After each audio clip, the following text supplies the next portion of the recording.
श्रीमती उर्मिला श्रेष्ठको अन्तिम विदाई गर्दा श्रीमानले थाप्न सकेनन् आँसु।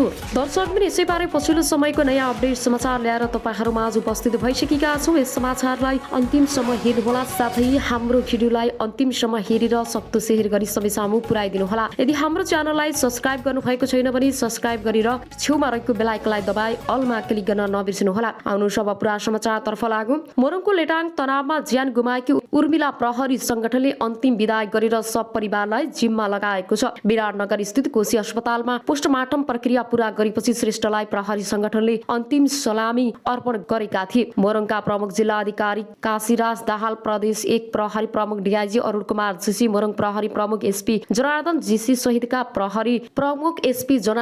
सहितका प्रहरी अधिकारी उर्मिलाका सहकर्मी लगायत उनको शवमा पुष्पगुच्छा अर्पण गरेर अन्तिम विदाई गरेका थिए। नेपाल प्रहरी जवान उर्मिला श्रेष्ठको मोरङमा जनताको सेवा गर्दा गर्दै ज्यान लियो। जनताको सेवा गर्न फिल्डमा खटिएकी उनको जनताले नै ज्यान लिएका हुन्। एकजना 6 कक्षामा पढ्ने विद्यार्थीलाई उनकै शिक्षकले यौन दुर्व्यवहार भएको घटना बाहिरिएपछि शिक्षकलाई पक्राउ गर्न पुगेकी उर्मिलालाई गाउँलेले ज्यान लिएका हुन्। मोरङको लेटाङमा मृत्यु भएको हो। उनलाई नेपालगञ्ज प्रहरीले शोक सलामी दिएर अन्तिम संस्कार गरिएको छ। परिवारकी एक्ली छोरी उर्मिलाको असामूहिक निधनले उनको परिवारमा वज्रपात परेको छ। विवाह गरेको 1 वर्ष पनि पूरा नहुँदै श्रीमती गुमाउनु पर्दा उनको श्रीमानको आँसु उभाएका छैनन्। उनी विक्षिप्त बनेका छन् र उर्मिलाको परिवारका अधिकांश सदस्य प्रहरीमै थिए। उनका एकमात्र दाइ पनि प्रहरीमा जागिरे छन् भन्ने श्रीमान पनि प्रहरीमै हुन्। तराईमा सबैले होली मनाइरहँदा उनी भरि ड्युटीमा थिइन्। चाडपर्वकै दिन उनको ज्यान गएको हो र श्रीमतीलाई अन्तिम विदाई गर्नुपर्दा श्रीमान र बहिनीलाई सदाको लागि विदा गर्नुपर्दा उनका दाइ भावुक विहल भएका थिए। श्रीमानले उर्मिलासँगै बिरामी हुने गरेको बताएका छन्,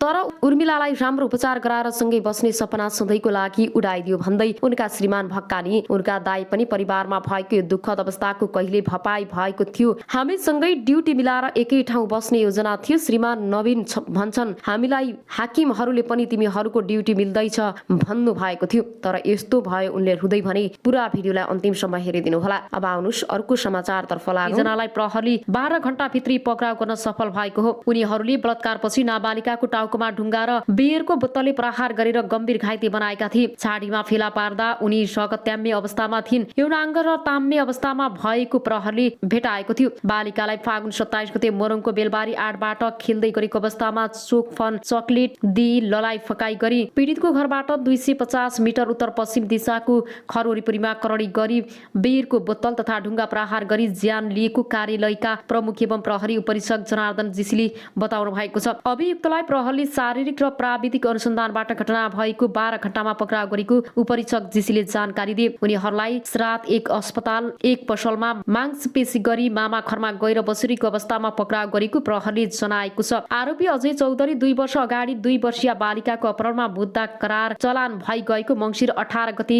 अदालतको फैसलाबाट रिक्त भएका थिए। बालिकाको सब विवत्स अवस्थामा फेला परेको उपरीक्षक जीसीले बताउनु भएको छ। अभियुक्तलाई पूर्व पक्षका लागि 5 दिन अदालतबाट म्याद थप गरेको छ भने घटनाको आरोपमा आजीवन कारावासको माग गरेको प्रहरीले जनाएको छ। करिश्माको अन्तिम संस्कारमा उनका परिवार भक्कानी। घटना देखिएका सबैका आँखा रसाए। बिचरी त्यति सानी बच्चीमाथि यस्तो घटना भयो र स्थानीय विश्व निरौला भन्छन्। उनका बाबुआमाले अनेक सङ्घर्ष गरेका थिए र त्यो घटनाले हामी सबैलाई त्रासी दिएको छ। अहिलेसम्म आमाको होस खुलेको छैन र राजकुमारका छोरा केही समय यता बिरामी छन्। 2 छोरी मध्ये 1 जना शारीरिक अपाङ्गता भएकी छन् र उनी बोल्न सुन्न सक्दिनन् र काममा नगएपछि राजकुमारलाई आफूसहित 5 जनाको जीवनको धान्न धौधौ भएको छ। गाउँका महिलाहरूको समूहले चन्दा उठाएर उनलाई सहयोग गरिरहेका छन्। समाज सञ्चार जगत र बुद्धिजीवी उद्योग व्यापारी व्यवसाय पनि सरकारको तर्फबाट धन्यवाद ज्ञापन गरिएको लेख बताए। सबै मुलुकहरूसँग मैत्रीपूर्ण सम्बन्ध कायम गर्ने नेपालको परराष्ट्रिय नीतिको मर्म अनुरूप छिमेकी राष्ट्रहरू लगायत अन्य कुनै पनि राष्ट्रका विरुद्ध नेपाली भूमि प्रयोग हुन नदिन नेपाल सरकारले प्रतिबद्धता व्यक्त गरेको उनले बताएका छन्। त्यस्तै देशको आर्थिक विकासमा सहयोग पुगाउनेमा मित्र राष्ट्र, दात्री निकाय, क्षेत्रीय एवं अन्तर्राष्ट्रिय सङ्घ संस्थाहरूप्रति पनि सरकारले आभार व्यक्त गरेको छ। बैठकले विभिन्न प्रसारण लाइन आयोजनाको लागि जग्गा प्राप्त गर्ने र प्रारम्भिक कारबाही चलाउने अधिकारी तोक्ने निर्णय गरेको छ। विशेष अदालतको अध्यक्षमा उच्च अदालत पाटनका न्यायाधीश श्रीकान्त पौडेल र सदस्यहरूमा न्यायाधीशहरू रमेश कुमार पोखरेल र यमुना भट्टराई, शालिग्राम कोइराला र बलभद्र वास्तुला र खुशी प्रसाद थारूलाई तोक्ने निर्णय गरिएको छ।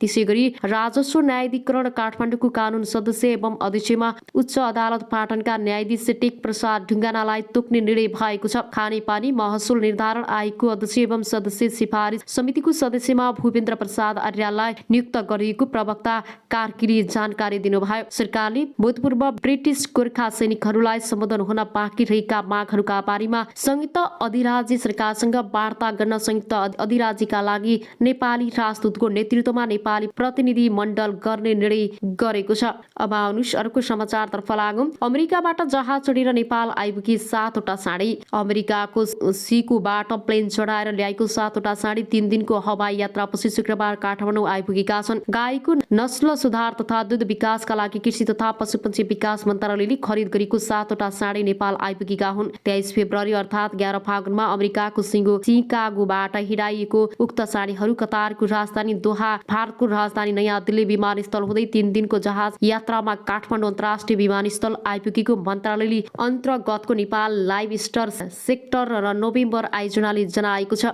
भारतको नयाँ दिल्लीसम्म कतार एयरबेजमा ल्याइएका साँढेहरू त्यसबाट भने नेपाल एयरलाइन्सको जहाजमा चढेका थिए। नेपाल ल्याएका साँढेहरू मध्ये 2वटा शक्ति 100% शुद्ध होलिस्टन जातका हुन् भने 5वटा 100% शुद्ध जर्सी जातको भएको आयोजनाका अनुगमन तथा मूल्याङ्कन अधिकृत डाक्टर केशव भट्टले जानकारी दिए। शुक्रबार आइपुगेको साँढेहरू अहिले काठमाडौँमै आइसोलेसनमा राखेको र केही दिनमा पोखरामा रहेको बिर्री उत्पादन केन्द्रमा पठाइनेछ। कृत्रिम गर्भधान मार्फत नस्ल सुधार र दूध उत्पादन बढाउन 170 वर्षपछि स्केलमा पहिलो पटक 100% शुद्ध साँढेहरू नेपाल ल्याएका छौं। यस राष्ट्रिय पशु प्रजनन कार्यालय पोखरामा लगेर नस्ल सुधारमा प्रयोग गरिनेछ। भट्टले अनलाइन खबरसँग भने जङ्ग बहादुरले 1907 मा ल्याएपछि पहिलो पटक अमेरिकाबाट साँढे ल्याई आयोजनाको दाबी छ। नेपाल ल्याएका मध्ये 2वटा साँढे शुद्ध होस्टेल र 5वटा जर्सीका साँढे हुन् र 10 देखि 12 महिना उमेरका यी साँढेहरूको कुल 2300 किलो छ। साँढेहरू नेपाल ल्याउन मेडग्रम नामक सप्लायर्सले ठेक्का पाएको थियो र सिकागोदेखि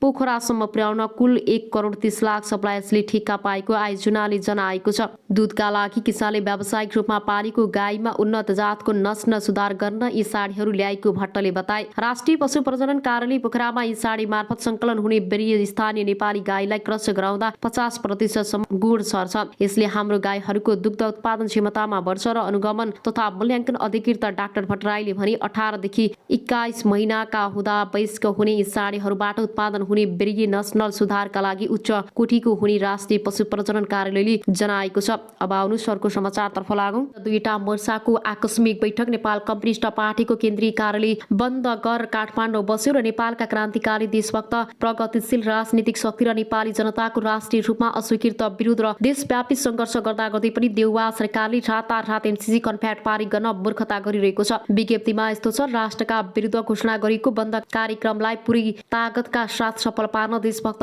वामपन्थी प्रगतिशील सच्चा लोकतन्त्रवादी लगायत आम जनसमुदायमा अनुरोध गरिएको छ। यसका विरुद्ध राष्ट्रिय रूपमा प्रतिवाद सङ्घर्ष सञ्चालन गर्नु देशभक्त नेपाली जनताको कर्तव्य हुन पुगेकाले विषयको यही संवेदनशीलतालाई दृष्टिगत गरी हामी 6 कम्युनिस्ट पार्टी र 2 मोर्चाले तत्कालीन जनसङ्घर्षको कार्यक्रम घोषणा गरेका छौं। यसलाई पुरै लगातार तागतका साथ सफल पार्न देशभक्त वामपन्थी प्रगतिशील र सच्चा लोकतन्त्रवादीहरू लगायत आम जनसमुदायमा विनम्र अनुरोध गर्दछौं। साथै आज एमसीसीको विरोधमा आन्दोलनमा घाइते सम्पूर्ण देशभक्त योगदानहरूको स्वास्थ्य लाभको कामना गर्दछौं। विज्ञप्तिमा भनिएको छ, नेपाल बन्दको घोषणासहित संयुक्त प्रेस विज्ञप्ति जारी गर्नेहरूमा नेकपा महासचिव विप्लव, नेकपा नौ क्रान्तिकारी माओवादीका महासचिव मोहन वैद्य,